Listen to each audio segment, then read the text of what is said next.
কলকাতার রেস্টুরেন্টের মতো চিকেন চাপ বাড়িতে কিভাবে তৈরি করবেন সেটাই আপনাদের সাথে শেয়ার করব। নমস্কার বন্ধুরা, দুর্গাস ব্লগে আপনাদের অনেক অনেক স্বাগত। আমার আজকে নিউ রেসিপি কলকাতা স্টাইলের চিকেন চাপ। এর জন্য আমি এখানে নিয়ে নিয়েছি চিকেন 500 গ্রাম মতো, আর নিয়ে নেব আমি এখানে আদা কুচি, রসুন কুচি, পেঁয়াজ কুচি আর একটা কাঁচা লঙ্কা। এখানে রসুনটা একটু বেশি লাগবে আর আদাটা একটু কম। আর এখানে একটা পেস্ট করে নেব চালমগজ, পোস্ত, কাজু বাদামের। এখানে সব অল্প অল্প করে নিয়েছিলাম, তার পেস্টটা করে আমি মিক্সিং জারে দিয়ে দিয়েছি। এখানে আদা রসুনেরও একটা পেস্ট বানিয়ে নিয়েছি, সেটাও মিক্সিং জারে দিয়ে দিলাম। কাঁচা লঙ্কাটাও দিয়ে দিয়েছি আর দিয়ে দিলাম পেঁয়াজ কুচিগুলো। এগুলো একসাথে এবার আমি এটাকে পেস্ট করে নেব। আমার মোটামুটি এটা পেস্ট করা হয়ে গেছে। এবার এর মধ্যে আমি দিয়ে দিচ্ছি, এই পেস্টের মধ্যে আমি দিচ্ছি আমুলের টক দই। আমি এখানে 500 গ্রাম মাংসে 100 গ্রাম মতো টক দই ইউজ করেছি।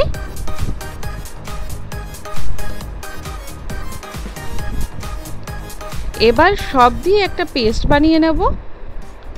এই চিকেনটার মধ্যে ওই যে পেস্টটা আমি করে রাখলাম সেই পেস্টটা এর মধ্যে ঢেলে দেব। পুরোটাই এই পেস্ট এর মধ্যে ঢেলে দিতে হবে।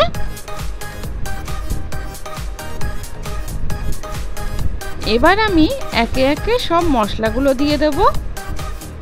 এই মশলাগুলো কি দিচ্ছি খুব ভালো করে দেখে নেবেন। এর মধ্যে স্বাদ মতো নুন দিলাম,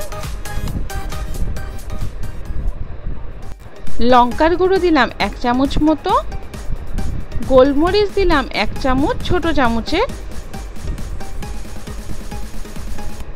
আর দিয়ে দিচ্ছি কেওড়ার জল।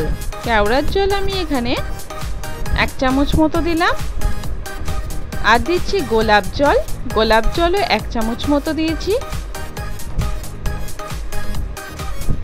আর এখানে দিয়ে দিচ্ছি মিঠা আতর, ওটা 2 ফোঁটার মতো আমি এখানে অ্যাড করলাম।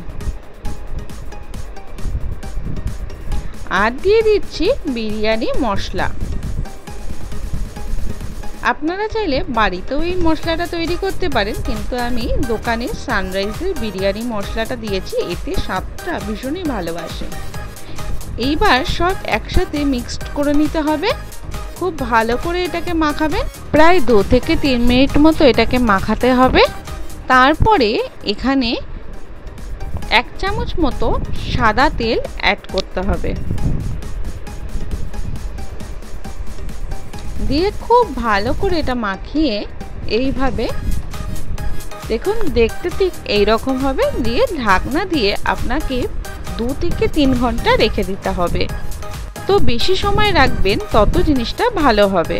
আমি এখানে কড়াইতে সাদা তেল দিয়ে দিয়েছি। সাদা তেলের মতো এলাচ আর দারচিনি ফোড়ন দিয়ে দিয়েছি। তারপরে এর মধ্যে সামান্য পরিমাণ ঘি অ্যাড করলাম। ঘিটা কিন্তু খুব বেশি গরম করে ফেললে হবে না। তেলটা গরম হওয়ার পরে ঘিটা দিলে ভীষণ সুন্দর গন্ধটা আসবে, পুড়েও যাবে না। এবার ওই তেলের মধ্যে শুধুমাত্র যে ম্যারিনেট করে রেখেছিলাম সেখান থেকে চিকেনগুলো তুলে তুলে ওই তেলের মধ্যে দিতে হবে। গ্যাসের ফ্লেমটা হাই করে মিনিট 1-2 মতো এটাকে ভেজে নিতে হবে। যখন দেখবেন একটা সুন্দর স্মেল আসছে ভাজা ভাজা, তখন যেই গ্রেভিটা ছিল সেই গ্রেভিটা এর মধ্যে অ্যাড করে দেবেন। আমার মোটামুটি ভাজা ভাজাটা হয়ে গেছে। এর মধ্যে যে গ্রেভিটা রেখেছিলাম সেটা আমি এর মধ্যে অ্যাড করে দিলাম। বাস, আর তো বেশি কাজ নেই। এবার একটু নাড়িয়ে দিতে হবে,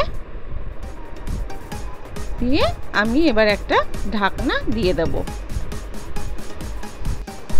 এবার মাঝে মাঝে তুলে এটাকে নাড়তে হবে, না কোনো জল দিতে হবে না কিছু। মাঝে মাঝে একটু করে এরকম নাড়াচাড়া করে দিলেই হয়ে যাবে। আমি এলাম মিনিট 20 পরে। মিনিট 20 পরে দেখুন এর কালারটা ঠিক চলে এসছে। এর মাঝখানে মাঝে মাঝে এসে একটু নাড়া দিয়েছিলাম যাতে নিচে লেগে না যায়। এবার আমি এখানে একটু ঘি অ্যাড করলাম আর দিয়ে দিচ্ছি সানরাইজের গুঁড়ো গরম মশলা আর দিয়ে দেব সামান্য পরিমাণ চিনি